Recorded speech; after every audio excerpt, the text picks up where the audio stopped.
منت سے متعلق صحیح مسلم میں حدیث ہے، حدیث نمبر 4242 4242 نمبر، کہ منت مانگنے سے حاصل کچھ نہیں ہوتا، البتہ یہ کنجوس کا مال نکالنے کا بہترین ذریعہ ہے۔ صحیح بخاری میں حدیث ہے 3834 3834 نمبر، کہ منت انسان کو ایسا کچھ نہیں دیتی جو اس کے رب نے اس کی تقدیر میں نہ لکھا ہو، جبکہ تقدیر تو وہی دیتی ہے جو اس کے رب نے اس شخص کے لیے مقرر کر رکھا ہے، البتہ یہ کنجوس کا مال نکالنے کا بہترین ذریعہ ہے۔ یعنی منت نہ تو کوئی مصیبت ڈالتی ہے، نہ کوئی بلا ٹالتی ہے، نہ کوئی اس سے کام ہوتا ہے۔ اگر اس سے کوئی کام ہوتا ہے تو وہ یہ کہ وہ کنجوس جو مال نکالنے کو تیار نہیں ہے، اس کا مال نکالنے کا ذریعہ ہے۔ اگر کوئی چیز جو بلاؤں کو یا مصیبتوں کو ٹال دیتی ہے وہ ہے صدقہ، کیونکہ صدقے اور منت کے درمیان ایک خاص فرق ہے کہ منت جو ہے وہ ایک مشروط عمل ہے، جس میں انسان اللہ کے ساتھ یہ شرط رکھتا ہے کہ اگر میرا فلاں کام ہو جائے تو میں فلاں کام کروں گا، وہ اللہ کے ساتھ ایک شرط رکھتا ہے۔ جبکہ صدقہ میں ایسا کچھ نہیں ہوتا، صدقہ و خیرات انسان کرتا رہتا ہے اور انسان کو کرتے رہنا چاہیے، لیکن اگر انسان منت مان لے تو اس کا پورا کرنا اس پر واجب ہو جائے گا۔ جیسے سورہ مائدہ کی آیت نمبر 89 میں ہے کہ جب تم قسم کھا لو تو تمہیں چاہیے کہ اپنی قسموں کی حفاظت کرو، وہ قسمیں جن کو تم نے پختہ ارادے کے ساتھ کیا ہے۔ لیکن اگر تم نہیں کر سکے تو اسی آیت کے سٹارٹ میں اللہ سبحانہ و تعالیٰ فرماتے ہیں کہ اللہ تمہیں نہیں پکڑتا تمہاری ان غلط قسموں پر، لیکن ہاں ان قسموں پر ضرور گرفت کرے گا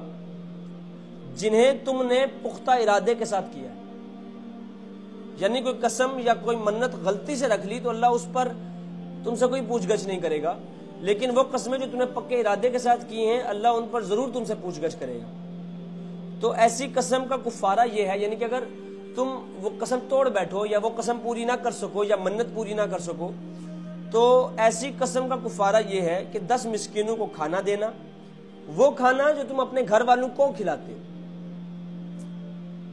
یا انہیں کپڑے دینا، یا ایک غلام آزاد کرنا۔ اگر یہ سب کچھ تم نہیں کر سکتے، ان میں سے کوئی ایک کام بھی تم نہیں کر سکتے، تو مسلسل 3 روز روزہ رکھنا۔ یعنی اول تو اس منت کا فائدہ کوئی نہیں ہے، دوسرا یہ ہے کہ اگر پختہ ارادے کے ساتھ منت مان لی ہے تو اب اس کا پورا کرنا واجب ہو جائے گا، اور اگر انسان وہ منت پوری نہیں کرتا تو اس پر کفارہ ہوگا۔ کفارہ جیسے میں نے آپ کو بتا دیا ہے کہ 10 مسکینوں کو کھانا کھلائے گا جیسا اپنے گھر والوں کو کھلاتا ہے، یا ان کو کپڑے لے کر دے گا، یا غلام آزاد کرے گا، اور اگر وہ یہ 3 کام نہیں کر سکتا تب وہ لگاتار 3 روز روزے رکھے گا۔ ٹھیک ہو گیا؟ اب سوال یہ اٹھتا ہے کہ انسان منت مانتا کیوں؟ انسان منت اس لیے مانتا ہے کہ اس کی کوئی دوست، اس کا بھائی، اس کا عزیز بیمار ہے تو اس کی شفا کے لیے منت کرتا ہے کہ وہ ٹھیک ہو جائے تو میں فلاں کام کروں گا، یا رزق کے لیے کرتا ہے۔ تو اس سے ریلیٹڈ صحیح مسلم اور صحیح بخاری میں، صحیح مسلم کا اس کا نمبر ہے 6523 یعنی 6523، اور بخاری میں 1436 یعنی کہ 1436 نمبر، کہ نبی کریم صلی اللہ علیہ وآلہ وسلم نے فرمایا کہ جو شخص یہ چاہتا ہے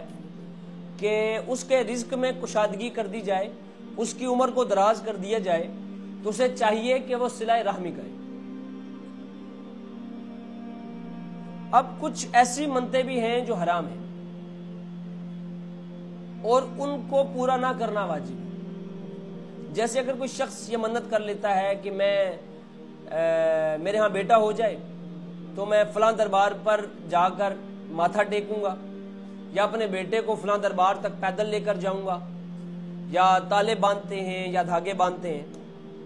تو ایسی منتوں کو پورا کرنا حرام ہے، ایسی منتوں کو توڑنا واجب ہے۔ جیسے اگر ایک شخص ہے